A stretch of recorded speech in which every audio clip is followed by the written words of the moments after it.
Aujourd'hui, c'est une étude qui a rapport à notre fin de semaine ou ce que nous sommes présentement. On en parle au moins une fois par année, Dieu voulant. Puis c'est sur la fête une des fêtes que Dieu a établies. C'est une des fêtes du printemps. Il y a 4 fêtes que les Juifs célébraient au printemps, que les peuples juifs avaient reçues de Dieu. La fête qu'on est en fin de semaine, c'est la fête de la Pentecôte. C'est une fête que Dieu a instituée dans l'Ancien Testament, puis ça fait à peu près, jusqu'à aujourd'hui, 3500 ans qu'elle a été instituée. Là. On parle de quelque chose qui est institué 1500 ans avant Jésus. Puis dans cette fête-là, il y avait 4 fêtes au printemps. Puis c'est ça qu'on va regarder rapidement, juste pour démarrer. J'ai fait un petit schéma qui parle d'un ordre chronologique de c'est quoi les fêtes. Si vous regardez, là, ça commence à la fête de Pâques, qui est le 14 de Nissan, qui tombe à peu près au printemps pour nous, là.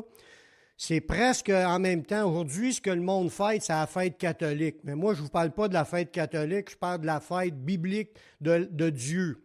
Le 14 de Nissan, c'est une date fixe. C'est pas une date qui se calcule. C'est pas dans notre calendrier, c'est dans le calendrier lunaire que les Juifs. C'est un calendrier lunisolaire qu'ils appellent. Lunisolaire. C'est basé sur la Lune, puis le fait de voir le début de la nouvelle Lune, puis la Lune à moitié, puis la pleine Lune, puis la décroissance. Mais eux autres partent le mois au début de la nouvelle Lune. Puis c'est une fête, là. Mais là, c'est pas cette fête-là je veux parler. Je veux parler que dans le mois de Nissan, qui est le premier mois de l'année que Dieu avait institué en le disant à Moïse, que ce mois-là, c'était pour être le premier mois de l'année au printemps, puis il appelait le mois de Nissan.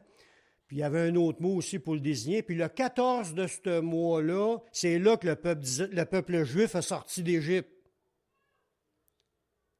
Quand le juif est sorti d'Égypte, Dieu les avait dit, c'était comme la 10e plaie d'Égypte, il avait dit de prendre un agneau, puis de le faire cuire, en l'immolant, c'est le faire cuire, puis tu prenais son sang, puis il le mettait sur le cadrage de porte, puis cette nuit-là, qui était la nuit pour arriver au 14 de Nissan, c'était le sacrifice de l'agneau, puis son sang était sur le cadrage, puis si le sang était sur le cadrage, l'ange de la mort passait, puis il passait par-dessus cette maison-là, puis il n'y a personne qui était frappé, parce qu'il était protégé par le sang de l'agneau qui était sur leur cadrage de porte. Ça, c'était le 14 de Nissan. Puis Dieu leur a donné tout de suite une autre fête qui aboutit. Chaque petit point qu'on voit sur le schéma, là, le 14 de Nissan, on voit qu'il est là, c'est des journées dans le calendrier. Fait que le lendemain, il y avait une fête qui commençait, qui durait 7 jours, puis c'est la fête des pains sans levain. Fait que la première journée de la fête des pains sans levain, qui était le lendemain de la Pâque, c'est une journée fériée. Il n'a pas le droit de travailler. C'est une journée sabbatique pour eux. Puis là, la première journée puis la 7e journée, c'était 2 journées sabbatiques de la semaine des pains sans levain. Il n'a pas le droit de manger de levain pendant une semaine pour se rappeler le séjour en Égypte, puis dans le désert, puis ça avait un symbole. Le lendemain, bon, de là, je vous le mets comme pour montrer les espaces, c'était le sabbat du 7e jour, le sabbat de la semaine, qui était un 2e sabbat cette semaine-là. Il y avait 2 sabbats dans cette semaine-là. Le sabbat de la première semaine, la première journée de la semaine des pains sans levain, puis le lendemain, il y avait le vrai sabbat de la semaine. Le surlendemain, le lendemain du sabbat du 7e jour, Dieu avait dit de faire la présentation de la première gerbe de pousses qui poussait. Il prenait, parce que là, on est au printemps, la première gerbe qui pousse, il devait en amener une devant l'Éternel, puis de la faire aller de même en la secouant devant Dieu pour célébrer la première pousse de la moisson, qui était la première journée suite du sabbat. Après ça, il y avait les 4 autres journées. Puis ça, c'était le début des fêtes du printemps. Là, je vous ai fait le schéma pour vous montrer que Dieu, après ça, il a dit le lendemain du sabbat, qui est le sabbat de la semaine, qui était la première journée de la pousse, ou qui présentait la pousse, la première pousse, Il dit, tu vas compter 50 jours. C'est là que tu vas avoir, à la fin de la ligne, ça monte la Pentecôte. Il dit, ça va être 50 jours après la présentation de la gerbe. Bon, mais que ça, c'est la fête de la première moisson. Ces 50 jours-là, il y avait eu des moissons. Là, il avait ramassé le moisson. C'était la fête du printemps de la première moisson. Puis les gens se rassemblaient à cette fête-là. Ils appelaient ça la Pentecôte ou la Shavuot. Shavuot, il y a le vrai nom. Puis il se réjouissait devant l'Éternel à la fête de la Pentecôte de la première récolte. Voyez-vous? Puis ça avait un symbole prophétique aux yeux de Dieu, ces fêtes-là. Parce que tout est arrivé synchronisé exactement comme Dieu avait préparé ces fêtes-là dans le passé, 1500 ans avant la venue de Jésus. Parce que Jésus, quand il était sur la terre, là on parle de 1500 ans plus tard, il a expié, il est mort, la journée du 14 de Nissan, qui était la journée que les gens y avaient pris le sang puis qu'ils l'ont mis sur le cadrage de porte. Mais Jésus était l'agneau de Dieu pour nous couvrir de son sang, qui nous ferait épargner du jugement. Il est mort, il a expié à la fête de la Pâque. Puis après ça, si on regarde, il y avait 2 sabbats en ligne, le sabbat de la première journée de la semaine des pains sans levain, plus le sabbat de la semaine, qui est le 7e jour de cette semaine-là. Le premier jour de la semaine après le sabbat, Jésus est ressuscité. Ce qui donnait 3 jours et 3 nuits dans le sein de la terre, il est ressuscité la journée de la présentation de la première gerbe. C'était sa journée où ce qui a ressuscité, il était le premier à ressusciter dans la vaste moisson d'où ce que nous sommes encore présentement. Jésus était la première gerbe, puis le 50 jours plus tard, Jésus avait dit à ses disciples qu'il enverrait le Consolateur, l'Esprit Saint, blablabla, avec puissance. Jésus est apparu pendant 40 jours. Après ça, les disciples ont prié pendant 10 jours. Puis après ça, le Saint-Esprit est tombé, la fête de la Pentecôte, qui était la première moisson. Il y a eu une effusion du Saint-Esprit qui a été répandue. C'était la fête qui était une fête, mais en même temps, c'était la première moisson que Dieu a récolté 3000 âmes. Tout était synchronisé, ces fêtes, pour arriver à des événements prophétiques qui se sont accomplis quand Jésus est venu. N'est-ce pas formidable?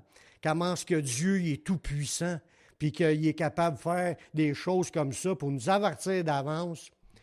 Puis là, on parle des fêtes du printemps. Là, on ne parle pas aujourd'hui des 3 fêtes qu'il y a en automne, qui ont un rapport prophétique avec le retour de Jésus. Ce qu'on va voir un peu plus tard, si Dieu le permet. Mais ça, je voulais vous mettre ça comme avec un dessin pour nous aider à placer les événements, pour comprendre que Jésus n'est pas mort le vendredi saint. C'est faux. Parce que le monde oublie de penser qu'il y avait la fête du sabbat aussi qui était là. Il y a 2 sabbats cette semaine-là. Le sabbat de la première journée de la fête des pains sans levain, plus l'autre sabbat. Fait qu'il sera mort probablement jeudi. Ben, c'est parce que jeudi, la journée qui est mort, ça fait 1. Le soir, ça fait 1, jeudi soir. Vendredi, ça fait 2. Avec vendredi soir, ça fait 2. Samedi, c'est le sabbat, ça fait 3. Samedi soir, c'est 3. Il est mort, il est ressuscité le premier jour de la semaine, de la semaine qui était, pour nous, ça s'appelle le dimanche, mais pour eux, ça n'existait pas, ces noms-là, c'était 1. Le jour 1 de la semaine. Fait que calculait 1, 2, 3, 4, 5, 6, sabbat. Parce qu'il y avait 6 jours de travail, le 7e jour, c'est le repos. Fait que le fête, c'était toujours 7 jours. Pas le fête, le semaine. Bon. Ça, c'était juste pour nous mettre dans le contexte de l'idée de la fête de la Pentecôte, que c'était une fête de moisson prophétisée, puis c'était une réjouissance de la collecte de ces 3000 personnes-là, qui était la première grosse batch qui est arrivée. Puis en même temps, ça, pour nous, c'est une fête parce que c'est l'effusion du Saint-Esprit qui est une promesse dans l'Ancien Testament que Dieu commencera à souffler, à répandre son esprit sur la terre pour amener des multitudes à vivre, d'être remplis du Saint-Esprit. Ça, c'était c'était réservé dans l'Ancienne Alliance qu'aux prophètes, ou au moins sacrificateurs, ou au moins rois, qui pouvaient être remplis du Saint-Esprit. C'était pas... Puis il y avait certaines personnes qui étaient appelées puis devenaient prophètes à ce moment-là. Mais aujourd'hui, ça peut être répandu, comme vous allez voir, dans les promesses de Dieu. Là, on va en parler. Dieu veut répandre son esprit sur toute chair. Amen. Vous êtes vivants, c'est aussi pour vous. C'est aussi pour moi. C'est aussi pour tout le monde qui vont aller à Dieu pour être sauvés. La Pentecôte était établie par Dieu 50 jours après le sabbat. C'était l'élévation, après le sabbat, de l'élévation des premiers gerbes. Ça, on voit ça dans Lévitique, chapitre 23, le verset 15. Ça, on fait ça rapidement. Ça nous dit, depuis le lendemain du sabbat, du jour où vous apportez la gerbe pour être agitée de côté et d'autre, vous compterez 7 semaines entières, vous compterez 50 jours jusqu'au lendemain du 7e sabbat. Puis là, vous ferez à l'Éternel une offrande nouvelle. Puis c'est là que ça commençait, la fête, au bout de 50 jours, une fête d'une offrande de leur récolte. C'était la fête de la première moisson de blé de la saison, parce qu'ils ont plusieurs moissons de blé en Israël. Il fait chaud un peu plus de bonheur que nous autres, puis il fait chaud plus longtemps. Ils ont plus qu'une moisson. Fait que c'était la fête de la première moisson de l'année, qui était dans ce temps-ci de l'année, parce que la fête de la Pentecôte arrivait cette semaine, en fin de semaine. Fait que les Juifs, à leur première école, ils se rassemblaient à Jérusalem puis apportaient au temple des offrandes à Dieu, mais avec réjouissance. Parce que si tu t'enrichis, là, c'est à cause que tu ramasses du blé. Puis plus tu en ramasses, plus que tu es heureux parce que tu es en train de t'enrichir. Puis Dieu nous bénit quand c'est le temps de la récolte. Si on se met dans leur contexte. Fait qu'ils se réjouissaient de tout ce que Dieu avait permis de recevoir pendant cette fête-là. Les Juifs, ils promenaient de toute nation autour de Jérusalem pour célébrer cette fête. C'est ce qu'on voit même dans le temps de Jésus, dans Actes 2:5. Ça dit, « Or, il y avait en séjour à Jérusalem des Juifs, hommes pieux, de toutes les nations qui sont sous le ciel. » Fait que tous les Juifs qui étaient pieux, qui étaient du monde des Juifs qui croyaient en Dieu puis qui priaient à Dieu, se rassemblaient à Jérusalem. C'est ce qu'on voit aussi que dans les écrits des Actes, Paul, c'était dans son but à un moment donné d'aller à Jérusalem pour la fête de la Pentecôte. Fait que les Juifs pieux se rassemblaient là pour aller offrir à Dieu des sacrifices puis de se réjouir de ce que Dieu a fait. Fait que c'est une grande fête pour les Juifs. Le jour de la Pentecôte, là, quand on parle 50 jours après la résurrection de Jésus, là, Dieu a accompli une promesse extraordinaire qui avait été annoncée par Jésus.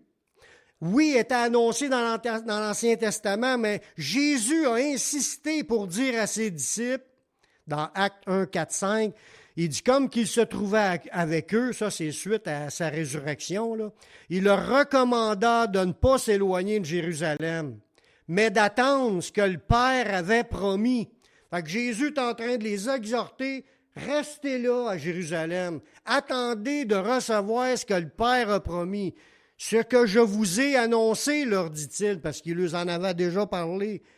Car Jean, il a baptisé d'eau, mais vous, dans peu de jours, vous serez baptisés du Saint-Esprit. Quand on parle de baptiser, là, c'est comme quand tu es baptisé d'eau. Tu prends la personne, elle est coulée dans l'eau. Elle est complètement revêtue d'eau. Le mot baptisé veut dire immergé. Fait que tu es enseveli dans le Saint-Esprit. Ça veut dire que le Saint-Esprit vient par-dessus toi, pas juste en toi. Par-dessus toi pour que tu deviennes comme un témoin, que tu deviennes quelqu'un que ça paraît que le Saint-Esprit. Puis Dieu va se manifester à travers ta vie, selon les dons qu'il nous a donnés. Fait que, il dit, dans peu de jours, vous serez baptisés du Saint-Esprit. Ça, Jésus, ça dit qu'il est apparu pendant 40 jours, Puis ils ont reçu le Saint-Esprit à la Pentecôte qui était à 50 jours. Ça veut dire qu'ils ont entendu le Saint-Esprit au moins 10 jours à prier pour. L'effusion du Saint-Esprit sur ses serviteurs, c'est une promesse de Dieu de l'Ancien Testament, mais qui a été accomplie suite à la mort et à la résurrection de Jésus. Elle ne pouvait pas s'accomplir avant. Parce qu'avant, il fallait qu'il soit question d'être pardonné de tes péchés. Il fallait que le sacrifice ait été présenté. Puis Jésus avait dit à ses disciples, « Je m'en vais, puis je vais vous envoyer le Consolateur. » Il dit, « Il est avantageux même que je m'en aille. » C'est ça que Jésus a dit. « Pour que je vous envoie le Consolateur, l'Esprit Saint qui va demeurer éternellement avec vous, puis il va vous conduire dans toute la vérité. » Il a enseigné ça à ses disciples. De la nécessité pour un chrétien d'obtenir le Saint-Esprit, que c'était quelque chose d'important. Parce que quand les disciples ils étaient avec Jésus, ils marchaient sur l'autorité et l'onction de Jésus, puis là, Jésus s'en allait, puis ils avaient besoin de quelque chose, ils avaient besoin d'être revêtus de la puissance d'en haut. Il fallait que le Saint-Esprit vienne sur eux comme pour marcher dans la puissance de Dieu. Il a soufflé sur eux quand il est dans les 40 jours pour qu'ils reçoivent l'Esprit. Il l'avait, mais ils n'avaient pas encore été revêtus. C'était tous des gens sauvés avec le Saint-Esprit, mais il y avait comme une deuxième expérience à recevoir, un revêtement de puissance, ou ce qu'on appelle dans d'autres mots d'être rempli du Saint-Esprit. Parce que tu peux être chrétien et avoir reçu le Saint-Esprit puis pas être rempli. Mais tu peux être rempli, puis c'est appelé aussi, tu peux être revêtu. Fait que il y a différentes expériences que tu peux vivre dans le Seigneur. Dans cette promesse-là que Dieu avait faite dans Joël chapitre 2, le verset 28, dans l'Ancien Testament, ça disait « Après cela, je répandrai mon esprit sur toute chair. » Ça veut dire que c'était plus juste une question de personnes choisies, des élites dans le peuple d'Israël qui pouvaient le recevoir. Là, c'est tout le monde qui pouvait le recevoir. C'était open à tous. Il dit, vos fils, vos filles prophétiseront. Il dit, vos vieillards, ils auront des songes, vos jeunes gens auront des visions, même sur les serviteurs et les servantes. Ça veut dire qu'il n'y a pas de différence dans la classe de société aux yeux de Dieu. Même les serviteurs, les servantes dans une maison pouvaient être remplis, puis prophétiser, puis voir des songes, puis avoir des signes. Il dit, dans ces jours-là, il parlait d'un jour précis, je répandrai mon esprit. Puis là, il dit, je ferai paraître des prodiges. Là, on voit que les miracles, c'est Jésus qui les fait faire. Il dit, je ferai paraître. Ça veut dire, quand tu es un serviteur et une servante remplis du Saint-Esprit, Dieu se sert de nous, puis il peut faire paraître des prodiges dans le ciel, sur la terre. Fait que sur la terre, il peut faire des prodiges à travers de nous, comme qu'on le voit qu'il y a des gens, ils ont le don de guérison, ils ont le don des miracles. Pas tout le monde, on n'a pas tous les mêmes dons. On est un membre du corps, puis on a toutes des tâches différentes à faire, mais ça dit d'aspirer pour en avoir. Il dit, il va faire même paraître des signes du sang, du feu, des colonnes de fumée. Ça, c'est des signes dans la société, là. Puis ça dit aussi des signes dans le ciel. Le soleil changera en ténèbres et la lune en sang avant l'arrivée du jour de l'Éternel, de ce jour grand et terrible. Il dit, tous ces signes-là, ça va se produire jusqu'à temps avant que Jésus revienne. Jésus n'est pas encore revenu. Donc, c'est encore le temps des signes et des prodiges. Alléluia. Les deux témoins vont marcher dans la puissance. C'est une période prophétique qui est en train déjà de commencer. Oui, on sait qu'il y a une apostasie, fait qu'il va y avoir de l'apostasie qui est en train de se faire, puis il va y avoir un réveil aussi parmi ceux qui vont être attachés à Dieu et qui en veulent plus. Amen. Alors, dans cette période-là où son esprit est répandu, puis c'est ça qu'il fallait que ça se fasse, quiconque invoquera le nom de l'Éternel sera sauvé. Voyez-vous, il fallait que Jésus meure pour que la prophétie ait double. Invoquer Jésus, tu vas être sauvé, puis en même temps, tu vas recevoir le Saint-Esprit. C'était ça la promesse que les apôtres faisaient. Repentez-vous, que chacun de vous soit baptisé au nom de Jésus-Christ pour le pardon de vos péchés et vous recevrez le don du Saint-Esprit. Fait que le salut, c'est le temps du salut, puis c'est le temps aussi de recevoir le Saint-Esprit. On est dans cette période-là, frères et sœurs. C'est encore le temps de travailler à sauver les âmes qui sont dehors pour qu'ils invoquent le nom du Seigneur puis qu'ils reçoivent le Saint-Esprit. Il dit, le salut sera sur la montagne de Sion à Jérusalem. Il va y avoir des sauvés à Jérusalem, comme a dit... Non, alors, non, j'ai sauté peut-être une ligne. Le salut sera sur la montagne de Sion à Jérusalem, comme a dit l'Éternel, et parmi les réchappés que l'Éternel appellera. Les réchappés que l'Éternel appellera. On parle de qui? On parle de nous. Il va y avoir un salut à Jérusalem, mais il va y avoir le salut aussi sur les réchappés. C'est nous autres, les réchappés. Mais nous, on est des pécheurs qui n'avaient aucun droit à aucune promesse, mais il dit que l'Éternel va nous appeler pour qu'on soit des réchappés. Voyez-vous? Puis la promesse est aussi pour nous, du salut, puis de recevoir le Saint-Esprit. Amen. Dieu veut nous équiper de sa puissance pour faire de nous des témoins pour Jésus. Dans Acte 1:8, il dit, vous recevrez une puissance, le Saint-Esprit survenant sur vous, puis vous serez mes témoins. Jérusalem, Judée, Samarie, puis là, ça parle de nous jusqu'aux extrémités de la terre. Dieu se tient dans ses promesses. En toutes ses promesses, on rapporte que ce n'est pas juste pour les Juifs. Juifs, Samaritains, puis jusqu'aux extrémités de la terre. Dieu nous a appelés, ceux de l'extrémité de la terre. Comme je vous l'ai déjà dit, Beauharnois, c'est l'extrémité de la terre. Quand tu vis à Beauharnois, tu es complètement à l'opposé de Jérusalem. Il est venu jusqu'à nous pour venir nous chercher, pour nous sauver, puis nous donner son Saint-Esprit. Il y a de la réjouissance là, merci Seigneur.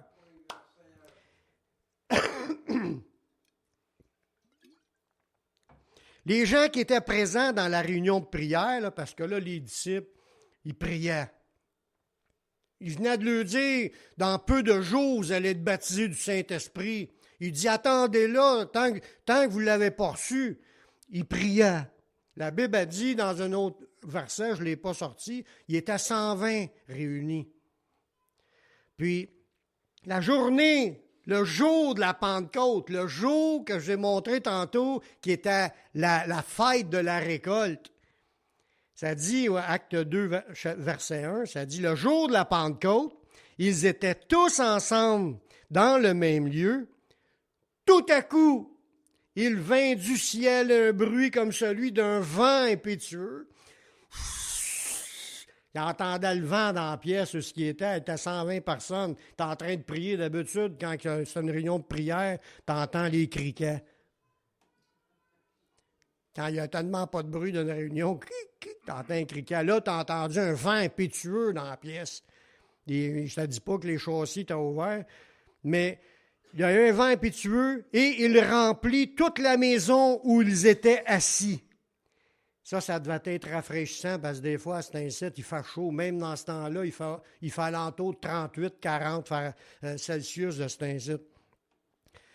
Il dit des langues. Là, il y a eu des visions que tout le monde a vues. Des langues semblables à des langues de feu leur apparurent. C'est pour ça qu'on parle là tantôt dans le chant. Embrase-moi. On le sait que il dit, vous serez baptisés d'Esprit Saint et de feu. C'est le revêtement de feu qui est là. Baptisé de l'Esprit et de feu. Un revêtement de feu sur ses serviteurs. Ils ont vu le feu, puis c'est venu sur eux autres. Puis là, c'était des langues de feu qui leur apparurent, séparées les unes des autres, et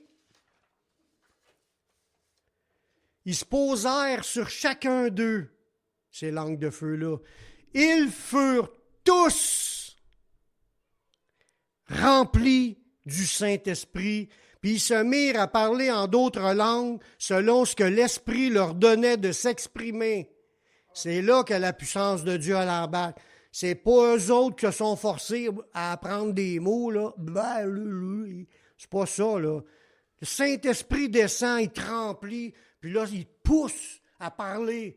Puis là, tu parles, puis tu dis des mots que tu comprends même pas. C'est ça qui s'est produit à cette fois-là.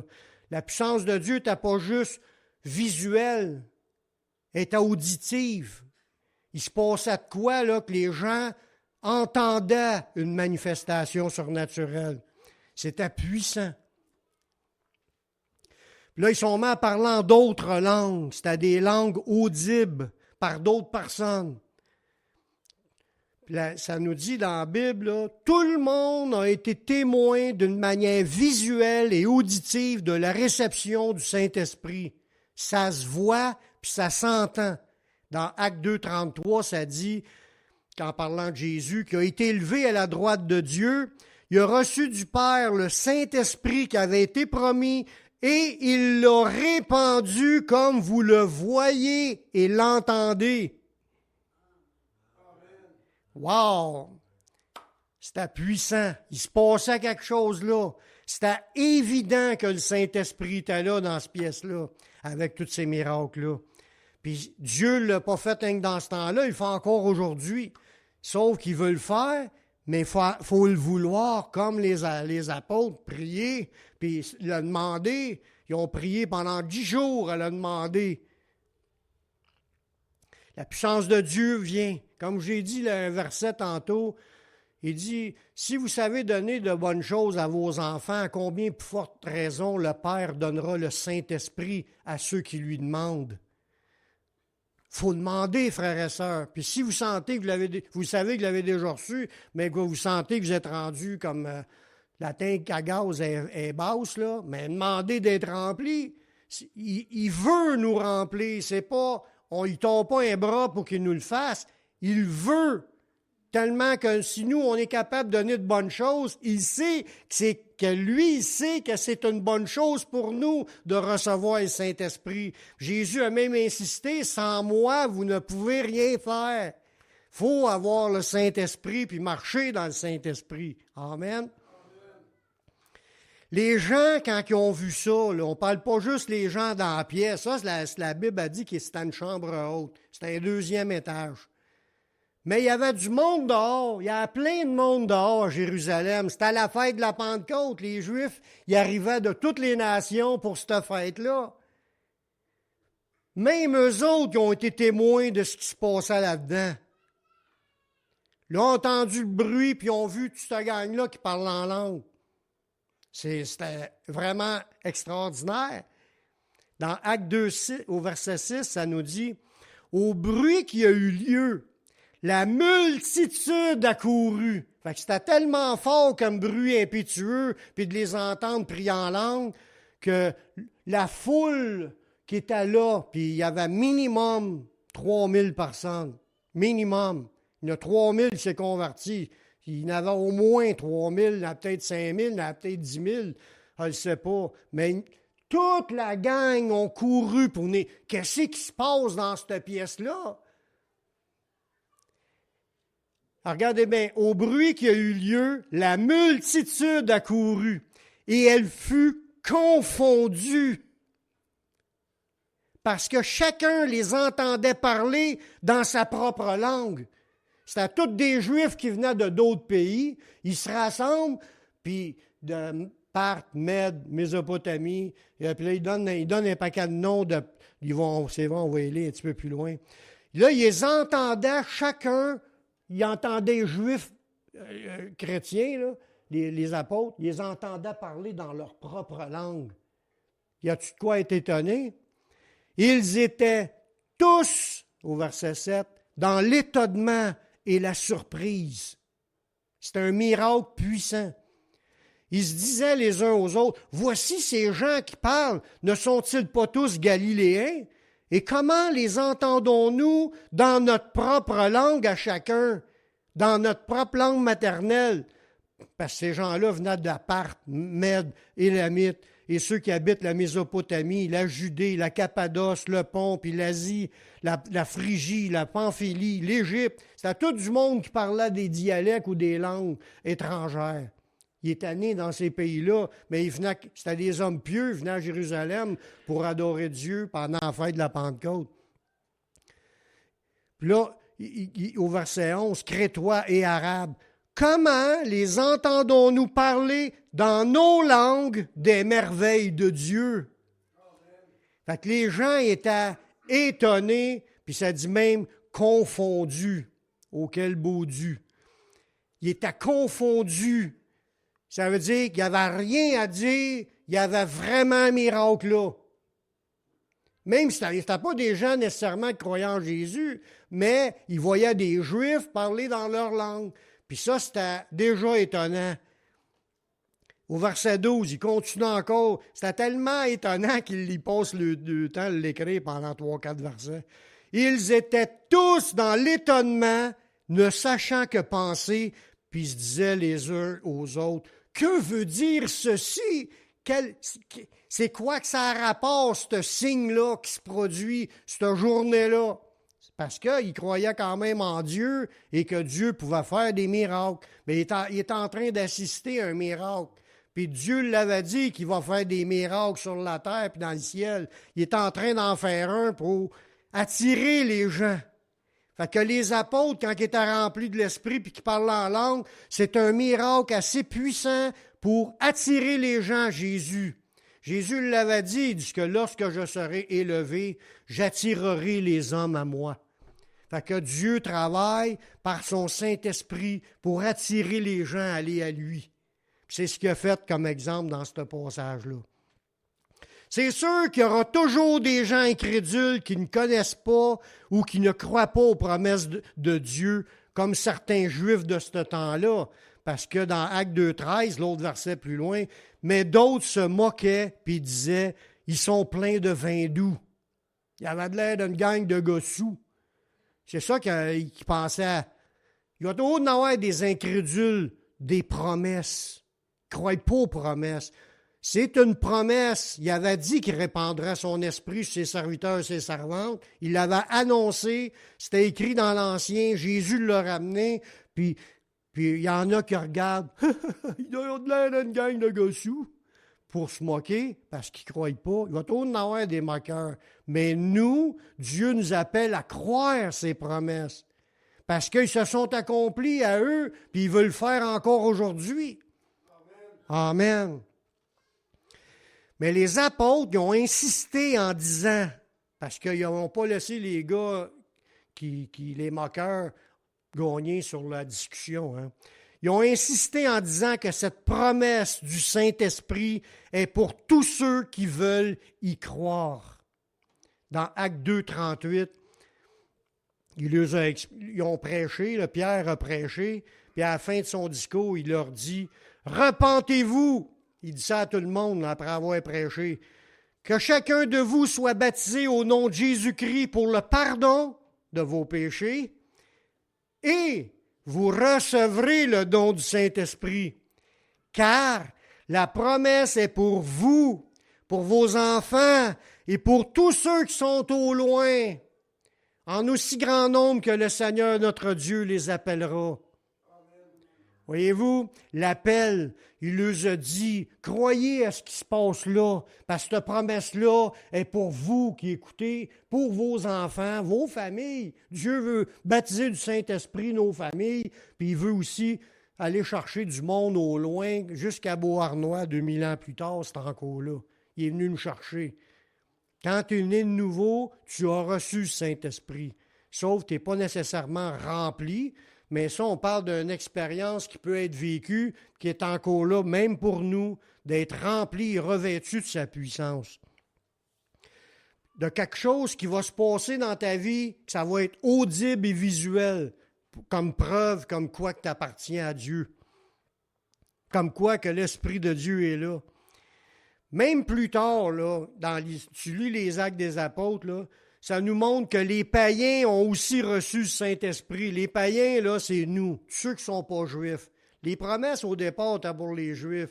Mais même les païens, dans la suite de l'histoire, ont reçu le Saint-Esprit d'une manière visuelle et auditive. Alors, regardez bien ce qui s'est passé. Ça, c'est les premiers, puis ils les ont reçus comme les premiers apôtres l'ont reçu. Puis là, Pierre est en train de leur prêcher, il est allé, Dieu lui a montré d'aller dans la maison de Corneille. Corneille, c'est un païen comme nous, quelqu'un de non-juif, mais il craignait Dieu, il croyait en Dieu, puis il priait Dieu, puis il faisait des aumônes à Dieu, mais il ne t'a pas sauvé.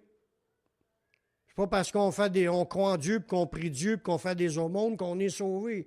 Mais il y a un ange qui a dit, va chercher Pierre, puis il va t'annoncer les paroles par lesquelles tu seras sauvé.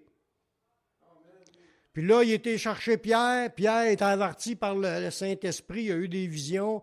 Puis il a suivi ces gens-là pour aller dans la maison des païens. Ce qui n'était pas naturel, ce n'était pas normal dans ce temps-là. Les Juifs n'allaient pas dans les maisons des païens. Les Juifs, ils sentaient qu'ils étaient souillés quand ils rentraient dans une maison de Juifs. Mais Dieu, dans sa vision, leur a montré, regarde pas comme souillé ce que Dieu a déclaré saint. Ça veut dire que là, oublie ça l'idée que tu ne dois pas aller chez les païens. Il a dit, suis ces hommes-là. Il est allé avec ces hommes-là. Il s'est ramassé dans la maison. Il a commencé à prêcher le salut. Puis là, il dit, je reconnais que Dieu ne fait pas de distinction entre les races. Il dit, quiconque qu'il prie, qui cherche sa face, mais ça lui est agréable. Il explique ça. Puis là, le juif, Pierre était là parmi les païens pour lui parler de la parole. Puis quand il parlait, il est en train d'expliquer un sujet qui a rapport au salut. Puis c'est là-dessus que je vous ai parlé il y a 2 semaines que les sujets principaux quand on évangélise, parle du péché, parle de Jésus qui est mort pour le pardon des péchés. C'est ça le sujet. C'est ça que Pierre est en train de leur expliquer. C'est dans Actes 10, 42 et 43. Pierre est en train de dire, « Et Jésus nous a ordonné de prêcher au peuple et d'attester que c'est lui, Jésus, qui a été établi par Dieu pour juger les vivants et les morts. » Fait que tu parles de résurrection, tu parles de jugement du péché, puis que Jésus, c'est lui qui a été placé par Dieu pour pardonner, mais aussi pour juger. Ça fait partie du sujet principal. Puis là, le verset 43, « Tous les prophètes rendent de lui, en parlant de Jésus, rendent de lui le témoignage que quiconque croit en lui reçoit par son nom le pardon des péchés. » Tu parles du salut, tu parles de péché, puis tu parles que c'est Jésus qui sauve. C'est ça qui est le message à annoncer quand on évangélise. Tous les prophètes de l'Ancien Testament rendent de lui témoignage, du témoignage au Messie qui était venu pour pardonner nos péchés. Il a pris sur lui, Isaïe 53, là. Il s'est chargé de nos péchés, de nos maladies, de nos meurtrissures. Par ces meurtrissures, nous sommes guéris. Toute la bénédiction vient du Messie qui était annoncé. Puis là, pendant qu'il est en train de leur parler de croire en Jésus pour être pardonné, mais ça dit que le Saint-Esprit a descendu sur eux. Dans le verset suivant, dans Acte 10, 44, il dit « Comme Pierre prononçait encore ces mots », ça veut dire que tout ce monde-là ont cru automatiquement ce que Pierre est en train d'annoncer. Par là que c'est Jésus qui va juger, c'est Jésus qui est celui qui est annoncé par les prophètes, que si tu crois en lui, tu vas être pardonné. Puis eux autres, ils croyaient à tout ce que l'autre est en train de dire. L'ange les avait dit, il va te dire les paroles par lesquelles tu seras sauvé. Fait que quand ils écoutaient, là, il devait les dévorer, leurs paroles. Puis quand ils les ont reçus par la foi, à mesure qu'ils les entendaient, puis il dit, comme Pierre prononçait encore ces mots, le Saint-Esprit descendit sur ceux qui écoutaient la parole. Tous les fidèles circoncis, en parlant des Juifs, qui étaient venus avec Pierre, furent étonnés de ce que le don du Saint-Esprit était aussi répandu sur les païens, car ils les entendaient parler en langue et glorifier Dieu. Puis là, après ça, Pierre il a ordonné qu'ils soient baptisés, ce monde-là. C'était tout du monde qui avait été né de nouveau, puis avait été baptisé du Saint-Esprit. Ils ont cru, puis ont été sauvés, puis ont reçu le Saint-Esprit avec puissance, avec des dons qui accompagnaient. Frères et sœurs, cette promesse-là de la Pentecôte, là, ça nous représente l'effusion du Saint-Esprit, la puissance de Dieu, les dons spirituels. C'est ça que ça représente.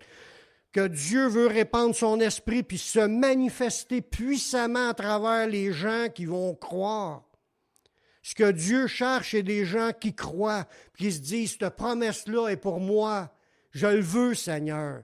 Je veux être baptisé du Saint-Esprit. Je veux recevoir ton revêtement de puissance. Je veux recevoir tes dons. Il y a le don des langues, mais ce n'est pas le seul don. Il y a le don d'interpréter les langues, don de guérison, don de miracle, parole de connaissance, parole de sagesse, prophétie, discernement des esprits, la foi qui transporte les montagnes, le don des langues avec l'interprétation des langues. C'est tous des dons. Puis il n'y a pas juste ces dons-là, il y a d'autres dons aussi, comme il a fait des dons aux hommes comme apôtres, prophètes, évangélistes, pasteurs, docteurs, des dons ministères aussi qu'il a donnés aux hommes par le Saint-Esprit. Si les gens sont là en train de faire ça, c'est parce que c'est un don qu'ils ont reçu. Comme les dons spirituels, c'est des dons. Puis même manifester les fruits de l'Esprit, ça prend encore le Saint-Esprit pour faire ça. Il faut que tu sois rempli de l'Esprit puis tu marches par l'Esprit. Parce que tu peux marcher par la chair même si tu l'as reçu, le Saint-Esprit. Mais Dieu veut qu'on marche par l'Esprit puis qu'on marche dans les fruits de l'Esprit, dans les dons puis dans les ministères pour sa gloire. Amen. La Pentecôte représente pour nous que le Saint-Esprit peut être reçu avec puissance. Cette promesse de recevoir le Saint-Esprit est encore offerte jusqu'au retour de Jésus. Jésus, est-tu revenu? Non. Même s'il y en a qui disent qu'il est revenu, c'est faux, des fausses doctrines. Quand il va revenir, tout œil le verra, que ça dit. Fait que d'ici à ce temps-là, c'est encore le temps de recevoir le Saint-Esprit. Mais pour ça, il faut se repentir puis demander à Dieu de nous revêtir. Amen. On va faire une prière. Pour ceux qui écoutent sur Internet, qui ont besoin d'entendre, qui ont besoin de se tourner vers le Seigneur. Premièrement, il faut savoir qu'il faut se repentir, puis il faut demander pardon. Fait qu'il faut se repentir, recevoir le pardon, puis ensuite recevoir le Saint-Esprit. Faites cette prière avec moi. Père, je reconnais que je suis un pécheur. Je reconnais que je suis perdu. Mais je sais que Jésus-Christ, il est mort sur la croix. Il a versé son sang pour que je puisse être pardonné. J'accepte Jésus comme mon Sauveur, comme mon Seigneur. Prends ma vie, je te la donne. Je veux te suivre, je veux te servir tous les jours de ma vie. Donne-moi ton Saint-Esprit pour qu'il me conduise dans la voie de la vie éternelle. Amen. Amen. Si tu as fait cette prière, sache que Dieu l'a entendue. Ce n'est pas devant les hommes seulement, c'est devant Dieu que nous prions et que nous demandons ces choses. Puis Dieu entend, puis Dieu pardonne. Dieu te donne son esprit. C'est ta nouvelle vie qui commence. Mais tu peux vivre d'autres expériences encore plus puissantes dans le Saint-Esprit, comme d'être baptisé du Saint-Esprit. Je t'encourage à rechercher cette vie de puissance qui vient du Saint-Esprit. Puis marche avec le Seigneur jusqu'à la fin. Amen.